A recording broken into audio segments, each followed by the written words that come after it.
as igrejas do Apocalipse. Nós começamos na semana passada, a partir do capítulo 2, vimos a igreja de Éfeso, Esmirna, viemos a conhecer o que Éfeso era um nome desejável, né? Significa desejável, ou seja, o que significava Éfeso, depois Esmirna, que vem de mirra, e aí a partir daí a gente vai continuar agora as cartas do Apocalipse às igrejas, a igreja de Pérgamo, e depois Tiatira, que termina o capítulo 2, amém? Abriu aí sua Bíblia, capítulo 2, Apocalipse. Se puder curvar sua cabeça por um instante, porque como de costume, vamos pedir ao Espírito Santo para nos guiar nessa jornada, amém? Espírito Santo, ó Senhor Jesus, obrigado por mais esse dia, meu Pai. Obrigado por tudo que o Senhor nos deu nesse dia de hoje, Senhor. Oh, meu Deus, e que agora nesta noite, meu Pai, o Senhor venha iluminar as nossas mentes, ó Deus, a compreender aquilo que o Senhor veio passar, meu Pai, à sua igreja, meu Deus. Que neste estudo, meu Pai, nós venhamos aprender um pouco mais do Senhor, meu Deus. Aquilo que o Senhor quis transmitir àquelas igrejas, meu Pai, que o Senhor venha transmitir a nós hoje, meu Deus. Nós aqui no presente, meu Pai, queremos mais de Ti, ó Deus. Queremos mais da Sua presença, meu Pai. Então, Espírito Santo, ilumina as nossas mentes, meu Pai, e que o Senhor venha tocar em cada coração, meu Deus. Em cada coração que está presente, aquele que está em casa, meu Pai, ilumina aquele também que está na sua casa, Senhor. Que o Senhor venha dar compreensão a ele também, meu Deus. É que eu te peço em um nome do Senhor Jesus. Amém. Amém? Então lá em Apocalipse 2, a partir do versículo 12, vamos ler até o 17. Vamos falar com a carta de Pérgamo, vamos ver. A partir do versículo 12, ao anjo da igreja em Pérgamo escreve: estas coisas diz aquele que tem a espada afiada de 2 gumes. Conheço o lugar em que habitas, onde está o trono de Satanás, e que conservas o meu nome, e não negaste a minha fé. Ainda nos dias de Antipas, minha testemunha, meu fiel, o qual foi morto entre vós, onde habita Satanás. Tenho, todavia, contra ti algumas coisas, pois que tens aí os que sustentam a doutrina de Balaão, o qual ensinava a Balaque a armar ciladas diante dos filhos de Israel, para comerem coisas sacrificadas aos ídolos e praticarem a prostituição. Outros sim também tu tens os que da mesma forma sustentam a doutrina dos nicolaítas. Portanto, arrepende-te, e se não, venho a ti sem demora, e contra eles pelejarei com a espada da minha boca. Quem tem ouvidos, ouça o que o Espírito diz às igrejas. Ao vencedor, dar-lhe-ei do maná escondido, bem como lhe darei uma pedrinha branca, e sobre essa pedrinha escrito um nome novo, o qual ninguém conhece, exceto aquele que o recebe. Amém? Então nós vamos vendo aqui que o Senhor Jesus, ele vem se apresentando de uma maneira diferente a cada igreja. Nós vimos lá no capítulo 1, o João descrevendo o Senhor Jesus. Seus cabelos como a neve, ele tinha 7 estrelas nas mãos, os 7 candeeiros onde ele andava. Vimos também lá o que em Éfeso, que ele fala o quê? Que eu sou o quê? Que anda no meio dos 7 candeeiros. Depois em Esmirna ele falou o quê? Eu sou o primeiro e o último, que esteve morto e reviveu. E agora em Pérgamo ele fala assim: eu sou aquele que tem o quê? Uma espada afiada de 2 gumes. Ou seja, aquela descrição que João teve no capítulo 1, a cada igreja, o Senhor Jesus está se identificando com cada uma delas, conforme a descrição de João no capítulo 1. Ou seja, aqui ele se apresenta o quê? Aquele que tem o quê? A espada de 2 gumes. Vamos ver no nosso esboço que está escrito? A maneira que ele se apresenta para cada igreja tem a ver com o que aquela igreja precisa saber. Para Éfeso, por exemplo, ele era aquele que tem à sua destra as 7 estrelas que anda no meio dos 7 castiçais de ouro, lá em Apocalipse 2:1.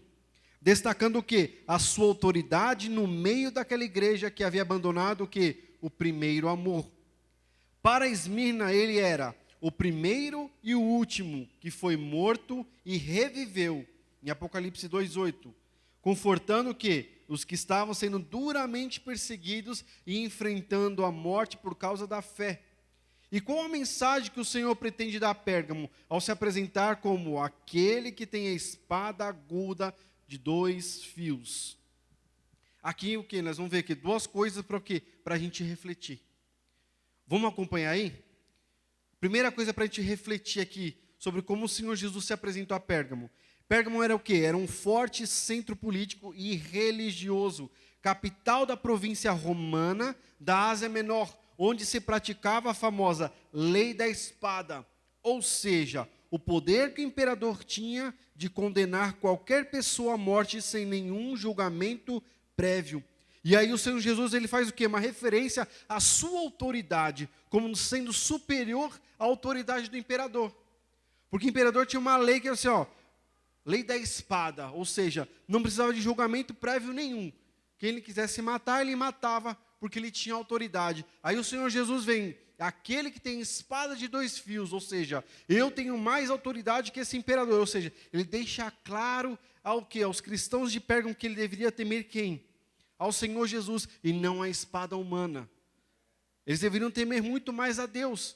É o que está aí no nosso esboço. Antes deveriam o quê? Temer muito mais a Deus. Ou seja, não deveriam temer ao imperador, mas sim temer a Deus. Por isso o Senhor Jesus já se apresentou a Pérgamo, aquele que tem espada de 2 fios. Ou seja, eu tenho a maior autoridade aqui. Eu tenho autoridade sobre o mundo. O Senhor Jesus já se apresentou, eu tenho autoridade. E a segunda coisa para a gente refletir aqui, vamos seguir o nosso esboço. A espada afiada de 2 gumes na Bíblia é também um símbolo quê? Da palavra de Deus. Lá em Hebreus 4, no versículo 12 e 13, diz o seguinte, a palavra de Deus: porque a palavra de Deus é o que? É viva e eficaz, e mais penetrante do que o que? Uma espada aguda de 2 gumes, e penetra até a divisão da alma e do espírito, e das juntas e medulas, e é apta para discernir os pensamentos e intenções do coração. E não há criatura alguma encoberta diante dele. Antes, todas as coisas estão nuas e patentes aos olhos daquele com quem temos de tratar. Olha aí o Senhor Jesus falando, eu tenho autoridade. A espada que eu tenho aqui, ela divide cédulas, medulas, ou seja, alma e espírito, separa os cristãos, práticas pagãs, e você, é de Deus. Ou seja, quem é de Deus não se mistura. O Senhor Jesus fala, separa. Vocês estão praticando coisas que eu não permito.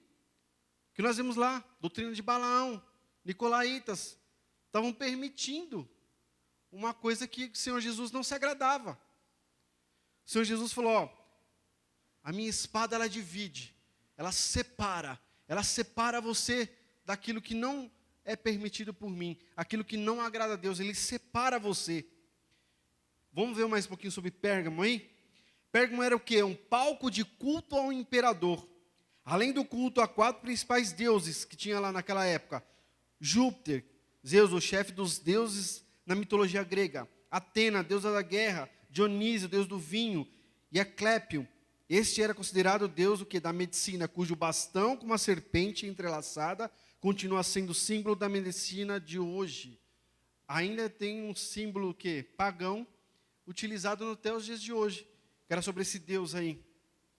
E o Senhor Jesus, ele faz o quê? Ele faz uma referência ao quê? A essa idolatria desenfreada que tinha naquele lugar, que quando ele fala assim, trono de Satanás, onde Satanás habita.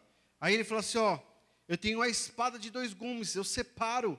Você não pertence a Satanás, você não pertence a esse mundo. Tem que andar separado. Lá tem um culto a esses deuses, mas você não se mistura. Você não deve cultuar também. Vamos ver o nosso esboço aí? O trono de Satanás é marcado pelo quê? Pela pressão e pela sedução, onde Satanás reina, predomina o que? A cegueira espiritual, floresce o misticismo, propaga-se o que? O paganismo, a mentira religiosa, bem como a perseguição e a sedução ao povo de Deus. Como Satanás não logrou êxito contra a igreja, usando a perseguição, mudou a sua tática e usou o que? A sedução. A proposta agora não é substituição, mas o que? Mistura. Não é apostasia aberta, mas ecumenismo. Ou seja, Éfeso sabia distinguir heresias, mas aqui em Pérgamo o diabo já não conseguia mais perseguição, não está dando certo, porque eles estavam resistindo à perseguição. O que ele fez? Começou sorrateiramente o quê? Substituir essas propostas tão abertamente, mas misturar. Puxa, isso não tem nada a ver. Olha, vamos nos respeitar. Você cultua o seu Deus, nós cultuamos o nosso. Podemos andar juntos. Ou seja, o diabo começou a fazer o quê? A eles se misturarem entre eles. Ou seja, começaram a andar juntos. Às vezes estavam praticando as mesmas coisas que aqueles homens pagãos. E o Senhor Jesus veio falar assim: não é. Vocês foram louvados porque vocês não negaram a fé. Vocês não negaram, mas aquele ambiente idólatra, perseguição imposta, puxa vida, vamos permitir algo, e algo permitido que por eles lá, o Senhor Jesus não aprovou. Vamos lá no Apocalipse 2,14, vamos ler a palavra de Deus. Mas algumas poucas coisas tenho contra ti. Olha isso, Jesus falou, vocês resistiram aí, mas tem umas coisas que eu tenho contra vocês, que é o quê? Porque tens lá os que seguem a doutrina de quem? De Balaão, o qual ensinava Balaque a lançar o quê? Tropeços diante dos filhos de Israel, para que comessem dos sacrifícios da idolatria e fornicassem. Assim tens também os que retêm a doutrina dos nicolaítas, o que eu odeio. Arrepende-te, pois, quando não em breve virei a ti, e contra eles batalharei com o quê? Com a espada da minha boca. Quem tem ouvidos, ouça o que o Espírito diz às igrejas. Ao que vencer, darei eu a comer do maná escondido, e dar-lhe uma pedra branca, e na pedra um novo nome escrito, o qual ninguém conhece, senão aquele que o recebe. Você percebeu aí que o Senhor Jesus, para essa igreja, ele prometeu duas coisas. Ele vem falando assim, aquele que tem ouvidos, aquele que vencer, darei da coroa, aquele que vencer, e nesse aqui ele fala duas coisas. O Senhor Jesus promete o quê? Comer do maná, e ainda dá uma pedra branca com um novo nome. Olha aí o Senhor Jesus falando, persista, não desista. E qual era o erro daqueles cristãos de Pérgamo? Eles estavam tolerando no meio deles o quê? Aqueles que seguem a doutrina de Balaão, e retém também o quê? A doutrina dos nicolaítas, ou seja, Pérgamo aceitava doutrinas falsas, que é pior do que perder o primeiro amor. Porque o primeiro amor ainda caí, preciso voltar ao primeiro amor. Mas aqui, sorrateiramente, eles estavam fazendo o quê? Permitindo doutrinas falsas. Ou seja, a igreja estava permitindo que aqueles homens ensinassem falsas doutrinas, e eles estavam permitindo, sem problema algum. Vamos ver nosso esboço? Que doutrina era essa, de Balaão? Pérgamo era uma igreja que aceitava doutrinas falsas. Balaão foi um feiticeiro contratado pelo rei de Moabe, Balaque, para amaldiçoar o povo de Israel, enquanto este subia pelo deserto em direção à terra prometida. Quando viu que os seus feitiços não surtiram efeito, não querendo perder o dinheiro que Balaque lhe ofereceu, Balaão deu-lhe conselhos sobre como vencer Israel. Primeira coisa que ele falou, usaram o que? As mulheres moabitas para seduzir os homens de Israel. Segunda coisa, esses a seguiriam para o que? Adorar seus deuses em festas pagãs, regadas o que? A sexos e comidas sacrificadas a ídolos. Assim Israel perderia o que? Sua comunhão com Deus e, consequentemente, poderia ser facilmente vencido. Como um povo conseguiria vencer Israel se ele tinha Deus com ele? Balaão falou assim, feitiço não está dando certo, mas aquele povo, ele cobiça outras coisas. É o poder da cobiça. Fala para o rei Balaque, ó, as mulheres moabitas lindas, ó, elas vão seduzir aqueles homens. Seduzindo eles, automaticamente elas vão levar eles a comerem as comidas sacrificadas aos outros ídolos, e automaticamente eles vão perder a sua comunhão com o seu Deus. E aí, quando você entrar em guerra com eles, automaticamente eles vão perder, porque o Senhor não vai estar mais com eles. E o povo de Israel, todo mundo já sabe a história, né? Ou seja, o poder da cobiça, novamente aí. A cobiça pelo quê? Pelas mulheres e pelo dinheiro. Balaão não queria perder o dinheiro. A cobiça do dinheiro já, começa aí. E a cobiça o quê? Por mulheres. Falou assim, ó, eles vão cair com as moabitas. Eles vão cair, é certeza. Pode mandar que eles vão cair e eles vão perder a comunhão com o Senhor. Essa era a doutrina de Balaão. E os nicolaítas eram o quê? Era uma seita com práticas semelhantes à doutrina de Balaão. Eles alegavam que a proibição de participar de festas onde se praticava sexo, bebidas, comidas sacrificadas a ídolos, era parte da lei do que? De Moisés, da qual haviam sido libertos. Como não se achavam mais sujeitos à lei, e sim livres pela graça de Deus, entre aspas, entregavam seus corpos ao que? Aos prazeres da carne, sem nenhum peso na consciência. Eles ensinavam aos cristãos lá de Pérgamo o quê? A tolerar essa tal doutrina aí. Ou seja, você está livre para a graça. Faça o que você quiser. Era só lá na lei de Moisés. Nós estamos livres, não tem problema nenhum. Qual o problema participar da festa? Pô, o problema é você comer isso. Não tem nada a ver. Ou seja, eles estavam permitindo. Ou seja, estavam usando a graça de Deus de qualquer forma. E Éfeso era o quê? Era firme nisso. Tanto que o Senhor falou assim, ó, vocês odeiam a doutrina dos nicolaítas, assim como também odeio. Vamos ver lá em Apocalipse 2,6? Note que o Senhor Jesus foi favorável que é o anjo da igreja de Éfeso, porque esse odiava as obras de quem? Dos nicolaítas, as quais ele também odiava. O mal que Éfeso rejeitava era aceito aonde? Em Pérgamo. Ou seja, aquilo que Éfeso rejeitava, doutrina certa, correta, olha, falsos mestres aqui não entram, falsos profetas aqui não entram. Mas em Pérgamo estava acontecendo o quê? Eles estavam permitindo. Poxa, não tem problema nenhum. Poxa, a gente é amigo, estamos juntos. Vamos lá. Agora você está livre pela graça. Poxa, a graça de Deus, olha, você já está livre, está liberto. Não precisa mais se preocupar com a lei. E eles estavam praticando coisas que não agradavam ao Senhor Jesus. O próprio Senhor já fala tudo isso. A cobiça, por quê? Era o grande laço deles.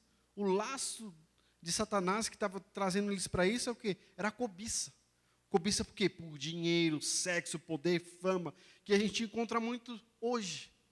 Hoje também encontramos isso. Ah, eu quero fama. Ah, eu quero poder. Ah, dinheiro. E isso entra onde? Na vida dos cristãos hoje. Entra até nas igrejas. Nós vemos isso aí. Por quê? Porque o diabo vai sorrateiramente. Fala assim, puxa, não tem nada a ver. Você já está na graça. Onde abundou o pecado, superabundou quem?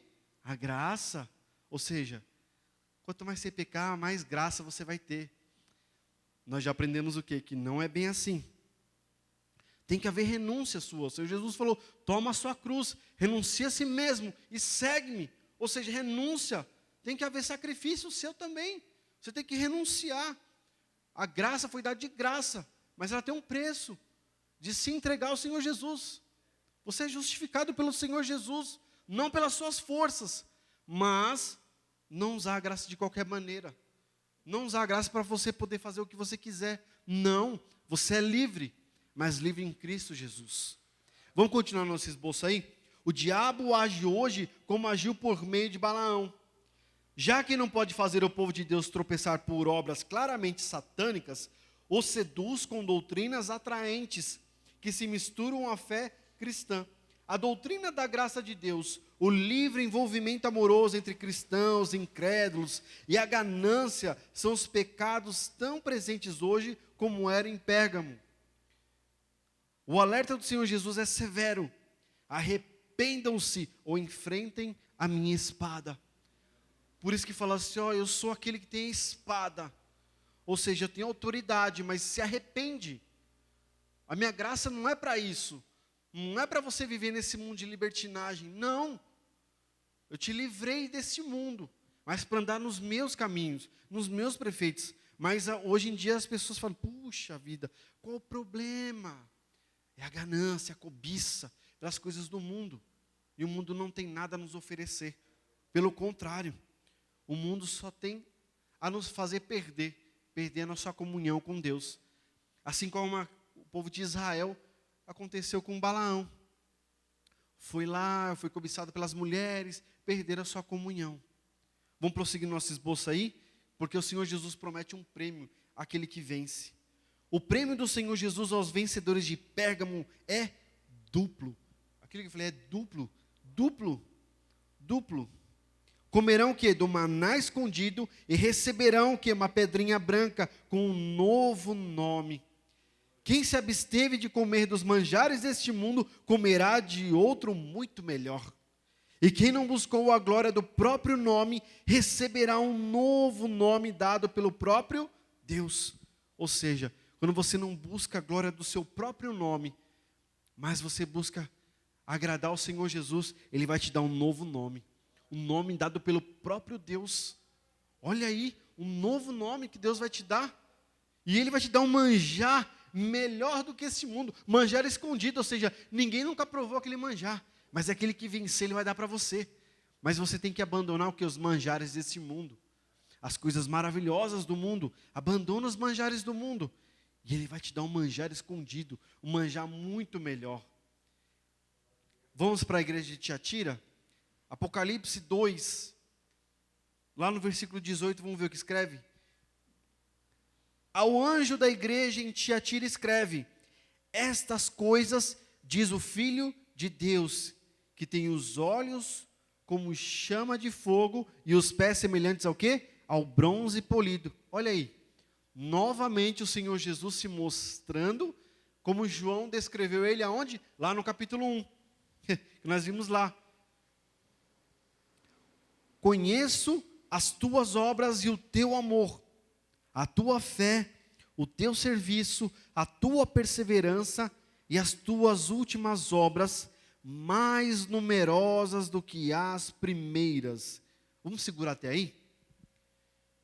Olha, o Senhor Jesus começa o elogio com essa igreja, já totalmente assim, tipo, conheço quem? As tuas obras, o teu amor, a tua fé, o teu serviço, a tua perseverança e as tuas últimas obras mais numerosas do que as primeiras. Em Éfeso o quê? Abandonou o quê? As primeiras obras. Mas aqui em Tiatira, as últimas obras deles eram maiores do que as primeiras. Ou seja, uau! Mas, vamos prosseguir depois. Vou deixar essa parte para depois. Vamos entender um pouquinho como era Tiatira. Que cidade é essa? Onde fica essa cidade de Tiatira? O que ela representa? Vamos ver no nosso esboço? Tiatira é o quê? É uma cidade comercial que ficava onde? 64 quilômetros a sudeste de Pérgamo. Ou seja, estava bem próximo ali de Pérgamo. Atualmente a cidade se chama o quê? Akhisar. Fica onde? Na Turquia. E ainda é um dos principais centros comerciais da região. Ou seja, é uma cidade, ela mudou o nome, mas ela ainda existe essa cidade. Tiatira era conhecida o quê? Por suas várias cooperativas comerciais, cada uma com seus deus padroeiro. Eita Deus, olha aí. Atividades o quê? De manufatura, como coloração de tecidos, roupas, cerâmica e artefatos de bronze, eram as principais fontes de comércio da região. Uma grande comunidade de judeus se instalou lá, atraída pelo quê? Pelo comércio, e deu origem à igreja de Tiatira. E em Tiatira a gente vai ver que tem um dos primeiros convertidos lá de Tiatira, dessa igreja, foi numa pregação do apóstolo Paulo lá em Filipos, por uma mulher chamada Lídia. Ela foi a primeira assim, a conhecer a fé cristã daquela cidade de Tiatira. Lá em Atos 16, a partir do versículo 14, nós vamos ver essa história aí. E uma certa mulher chamada o quê? Lídia, vendedora do quê? De púrpura, da cidade de Tiatira, e que servia a Deus, nos ouvia, e o Senhor lhe abriu quem? O coração, para que estivesse atenta ao que Paulo dizia. E depois que foi batizada, ela e sua casa, nos rogou dizendo: se haveis julgado que eu seja fiel ao Senhor, entrai em minha casa e fica ali. E nos constrangeu a isto. Lídia, é demonstrado aqui que ela tinha um coração aberto. Para o quê? Para ouvir e obedecer aquilo que Paulo falou. Ela abriu seu coração, ouviu a pregação de Paulo e seu coração se abriu. E ela foi o quê? Batizada, ela se batizou. E toda a sua família também se batizou. E ela ainda fez o quê? Ela insistiu em oferecer hospitalidade a Paulo e aos outros discípulos em sua própria casa. Tanto que ela insistiu tanto que ele falou, e nos constrangeu a isso. Olha aí, a Lídia falou assim, não, vem, fica aqui na minha casa. Puxa, olha, ela ficou maravilhada com o quê? Com Deus. Ela abriu o seu coração, está aqui, ó. Lhe abriu o coração para que estivesse atento ao quê? Ao que Paulo dizia. E Paulo dizia o quê? Sobre o Senhor Jesus. Ela falou, puxa vida, eu preciso me batizar. Ela se batizou, a sua casa. E ela o quê? Tinha um coração generoso. Tanto que ela falou assim, não, vocês vão se hospedar aqui agora. Puxa, toda vez que se passar, vocês vão se hospedar aqui. Porque eu preciso que vocês se hospedem aqui. Ela insistiu, insistiu. Aí o apóstolo falou assim, não, nos constrange. Tá, vamos dormir lá então. Olha aí, uma pessoa o quê? Com o coração aberto. Vamos continuar no nosso esboço? Essa atitude solícita de Lídia era bem característica do quê? Da igreja em Tiatira. Que nós lemos aqui logo no começo. Uma igreja que tinha o quê? Tinha amor, tinha serviço, fé, perseverança e mais obras do que no início. Ao contrário do que? Da igreja de Éfeso, que havia abandonado as suas primeiras obras. O Senhor Jesus elogiou essas atitudes que infelizmente têm faltado em muitos hoje. Amor, serviço, fé, perseverança. E as suas obras maiores do que as primeiras. Será que nossas obras têm sido maiores do que as primeiras? Nós vemos assim, temos que voltar ao primeiro amor. Mas só voltar ao primeiro amor? Ou fazer com que as nossas obras hoje sejam maiores do que as primeiras? Tendo o quê? Fé, amor, serviço, perseverança. Assim como Lídia teve também. Poxa, ela ouviu o apóstolo falar, ela falou, puxa, eu entendi a mensagem da cruz. Eu entendi a mensagem de Deus. E eu quero servir esse Deus. Será que nós temos sido assim hoje? Vamos continuar no nosso esboço? Quantos fecham seus corações para a palavra de Deus? Quantos têm fechado seu coração hoje? Quantos resistem e mesmo conhecendo a verdade, não obedecem ao que ouvem da boca do quê? Dos seus servos? Quantos estão na igreja há anos e ainda não se batizaram nas águas? Quantos? Quantos estão anos na igreja? Puxa, mas não chegou meu tempo de se batizar. Mas Lídia entendeu. Ela ouviu a mensagem do apóstolo e falou, não, eu vou me batizar. E quantos dentro da igreja não se dão generosamente? E ainda olham como aos olhos as ofertas que sustentam os servos e a obra de Deus. Você tem sido generoso? Quantos você tem se doado generosamente? As pessoas às vezes é tão generosas, e outros olham assim, puxa vida, não. E ainda ficam olhando com maus olhos aqueles que são generosos. Será que nós estamos sendo assim hoje? Ou seja, como manter a obra de Deus? Será que você tem sido tão generoso quanto Lídia? Porque Lídia entendeu a mensagem perfeitamente. Ela ouviu o apóstolo Paulo, tanto que ela falou assim, não, se hospedem aqui. Não vão ficar em outro lugar não, aqui na minha casa. Eu entendi a mensagem, eu fui batizada. Eu não fiquei anos na igreja para, puxa, eu preciso entender mais um pouco. Eu preciso ver mais um pouco, sabe, se de repente é isso mesmo que eu quero, se eu quero me batizar. Não. Ela ouviu a mensagem do apóstolo Paulo e se batizou. Quanto tempo você está esperando o batismo aí?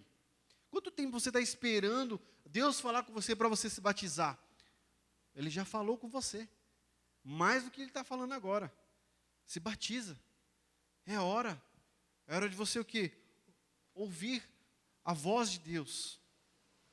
E essa resistência, parece que as pessoas hoje, elas resistem a se entregar a Deus. Parece que é uma resistência hoje, né? As pessoas não... Parece que quanto mais tempo na igreja, mais resistente ela fica. Vamos ver nosso esboço aí? Quanto mais tempo Satanás puder ganhar de alguém, maiores serão as chances de ela não alcançar a sua salvação. Quanto menos entrega a causa do evangelho por parte dos cristãos, mais tempo o diabo tende a amarrar a obra de Deus e enganar os que não conhecem a verdade. Ou seja, quanto mais tempo você demora para se entregar, quanto mais tempo você demora para ser generoso, quanto mais tempo você demora para decidir sobre Cristo, mais o diabo trabalha lá fora. Mais ele ama a obra de Deus para que as pessoas não conheçam o Senhor Jesus. Já poderia estar conhecendo mais, mas se você o quê? Se abrisse mais a Ele, se entregasse mais ao Senhor Jesus. E aí no nosso esboço eu digo uma coisa para você, é hora o quê? De ouvir, crer e se entregar, se batizar e o quê? E servir. Ou seja, a igreja de Tiatira é uma igreja que crescia cada vez mais aonde? Em obras, em fé, em serviço, perseverança. E quem serve a Deus com o coração aberto, naturalmente tende a crescer. Fala, eu quero crescer na igreja, mas se você tem um coração aberto, naturalmente você vai ter um crescimento espiritual, naturalmente. E as suas últimas obras vão ser o quê? Maiores e com maior qualidade do que as primeiras. Mas você precisa estar o quê? Aberto ao Senhor Jesus. Seu coração tem que estar aberto. Seu coração tem que estar entregue a Ele. Você precisa entregar o seu coração ao Senhor Jesus. Mas o crescimento também é o que? Representa riscos. Vamos ver aí? A igreja de Tiatira, apesar de tantas virtudes, estava permitindo, em nome do crescimento, que a influência mundana entrasse na igreja. Assim como muitos estavam se corrompendo, como isso era possível? Poxa, mas eles tinham tantas obras boas, amor, perseverança, maiores que as primeiras, e como que eles permitiam que a influência mundana entrasse na igreja? Como isso foi possível? Vamos ver lá, a partir do versículo 20, vou chamar como Jezabel em Tiatira. A partir do versículo 20 diz o seguinte, palavra de Deus. Você que está acompanhando em casa, Apocalipse 2, versículo 20 em diante. Tenho, porém, contra ti, que tolerasses, que essa mulher Jezabel, que a si mesma se declara profetisa, não somente ensine, mas ainda seduza os meus servos a praticarem a prostituição e a comerem coisas sacrificadas aos ídolos. Dei-lhe tempo para que se arrependesse. Ela, todavia, não quer arrepender-se da sua prostituição. Eis que há prosto de cama, bem como em grande tribulação, os que com ela adulteram, caso não se arrependam das obras que ela incita. Matarei os seus filhos, e todas as igrejas conhecerão que eu sou aquele que sonda mentes e corações, e vos darei a cada um segundo o que? As vossas obras. Digo todavia a vós outros, os demais de Tiatira, e a tantos quantos não têm essa doutrina, e que não conheceram, como eles dizem, as coisas profundas de Satanás. Outra carga não jogarei sobre vós, tão somente conservai o que? O que tendes, até que eu venha. Ao vencedor que guardar até o fim as minhas obras, eu lhe darei autoridade sobre as nações, e com um cedro de ferro as regerá, e as reduzirá a pedaços como se fossem objetos de barro. Assim como também eu recebi de meu Pai, dar-lhe-ei ainda a estrela da manhã. Quem tem ouvidos, ouça o que o Espírito diz às igrejas. Vamos ver aí sobre Jezabel, no nosso esboço. Quando o Senhor Jesus faz referência ao que é a Jezabel, é para que consideremos o que é a história dela em relação a Israel. A partir daí podemos o que ter uma ideia do que estava acontecendo aonde? Em Tiatira, e que ainda hoje acontece com muitos cristãos. Jezabel era uma princesa, filha do rei sacerdote de Tiro, Etbal. O rei de Israel, Acabe, se casou com ela para fazer uma aliança política e econômica com os sidônios, a fim de fortalecer Israel contra quem? Contra os seus inimigos. Tiro era uma potência comercial e bélica na época. Aí essa aliança, a ponto de vista humano, puxa, foi um golpe de mestre do rei Acabe. Porque ele queria alcançar o que? Os seus objetivos econômicos, ou seja, ele agiu com a razão, com a astúcia, mas na realidade ele acabou fazendo o quê? Ele acabou importando para dentro de Israel o quê? Um representante do inferno, que era Jezabel. Ele trouxe para dentro, ó, as coisas do mundo a gente traz para dentro da igreja, sabe? Puxa, vamos fazer mais festa igual eles fazem lá, a balada gospel. Já o nome já fala. Por que você tem que imitar o mundo? É igual o rei de Israel. Fala, puxa, olha aí, nossos objetivos vão ser alcançados. Eu estou sendo astuto, ou estou agindo com a razão. Vou fazer um acordo com aquele rei, vou casar com a filha dele, que é Jezabel, e ó, potência comercial, bélica. Puxa, estou tranquilo. Olha o acordo que eu estou fazendo, maravilhoso. Mas não foi bem isso que a gente viu na história do rei Acabe, né? Vamos continuar aí? Jezabel fez o quê? Trouxe com ela o culto a quem? A Baal. E instalou o quê? Um templo a esse Deus da fertilidade, aonde? Em Samaria. Ela perseguiu cruelmente os profetas do Senhor. E foi alvo do grande embate com quem? Com o profeta Elias. Essa história a gente já conhece. Ou seja, ela perseguiu todos os profetas do Senhor. Porque ela trouxe para onde? Para Israel, lá em Samaria, o culto a Baal. Ou seja, olha o que o rei acabou fazendo. Trouxe Jezabel para dentro de casa. Trouxe uma profetisa. Ou seja, trouxe aquela que tem um trono de Satanás. Tudo que desagrada a Deus, ela trouxe. Olha isso aqui, não agrada a Deus, vamos fazer tudo isso aqui que não agrada a Deus. E o rei Acabe falou assim, puxa, eu casei com ela, agora se eu falar que não quero mais, porque ela está trazendo Baal para cá, o rei Tiro vai vir contra mim. Foi isso que ele deve ter imaginado. Ele falou, não vou, e agora, o que eu faço? Não tem problema, faça culto a Baal. E era isso que Tiatira estava fazendo. Estava permitindo que Jezabel ensinasse. Estava tolerando Jezabel lá no meio deles. Vamos ver nosso esboço? Assim são muitos que se casam, fazem alianças até com o diabo para alcançar o quê? Os seus propósitos. No fim, acabam perdendo tudo até a salvação. Lembra que eu falei das cooperativas comerciais que tinha lá em Tiatira? Cada uma com seu Deus padroeiro?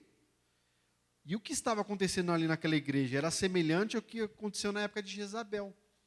A fim do quê? De fazer bons negócios, obter lucros. Eles estavam fazendo o quê? Alguns cristãos lá em Tiatira, eles estavam se aliando a essas cooperativas para fazer o quê? Para ter lucro, para ter um ganho maior. Puxa, vou fazer um acordo tão maravilhoso, assim como Acabe achou que estava fazendo com o rei de Tiro. Vou casar com Jezabel, olha aí, vou fazer um grande negócio. E aquelas pessoas que estavam lá em Tiatira, que tinham as cooperativas, falaram assim, puxa, se eu me aliar com aquele moço lá, eu vou ter um lucro maior. Uau, eu vou crescer, minha cooperativa vai ser maior de todas. E aí o que aconteciam? Eles ficavam amigos, aí eles começavam a participar o quê? Das atividades pagãs, de tudo aquilo que eles faziam de errado lá em Tiatira, seguindo os seus deuses padroeiros, eles estavam fazendo juntos. Estavam trazendo Jezabel para dentro de casa. Puxa, mas eu estou aliado com ele. Se eu não for na festa dele, e comer aquela comida sacrificada, ele vai ficar bravo comigo. E aí eles estavam fazendo isso. Estavam indo de encontro a Jezabel. Eles estavam indo de encontro àquilo que não agradava a Deus. Vamos ver no nosso esboço? Em nome do crescimento financeiro, comprometiam quem? A sua fé cristã. E se corrompiam com os incrédulos, que impunham a sua maneira de vida aos que eram de Deus. Motivados por quem? Por Jezabel, que se referia a uma líder na igreja, ou a esta prática em si. Eles justificavam suas obras pelas costumeiras desculpas humanas. Que desculpas é essas que a gente sempre dá, ou que as pessoas dão? Não tenho escolha. Todo mundo faz assim. Ou, aqui é assim que funciona. Ah, é assim mesmo que funciona. É desse jeito que funciona. Puxa, não tem como fazer, sabe? Ah, na hora de vender o carro, é assim que funciona a venda. Não tem como eu não falar isso. Como assim? Como não tem? Mas todo mundo faz assim. Você vai tirar a carta, todo mundo paga o quebra. Mas você não é todo mundo.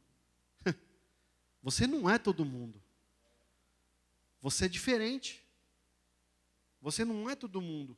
Não tem uma escolha, tem sim. Tem a escolha de dizer não, não posso ir. Ah, tem a confraternização lá. Mas você sabe que na confraternização vai ter todo tipo do quê? Todo tipo de engano. Todo tipo de bebida. Mulher. Aí você fala, não, tem nada a ver. Eu não tenho escolha, eu preciso ir naquela confraternização. É? Será mesmo? Será que você não pode falar assim, não, eu não vou?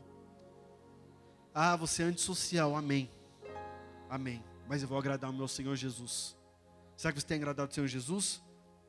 Porque Jesus lá em Mateus 6, 24, ele vai dizer o seguinte: ninguém pode servir a dois senhores, porque ou há de odiar a um e amar o outro, ou se dedicará a um e desprezará o outro. Não podeis servir a Deus e a Mamon. Ou seja, não tem como você seguir dois senhores. Porque ou você vai odiar um e amar o outro, ou você vai se dedicar mais a um e vai desprezar quem? Ao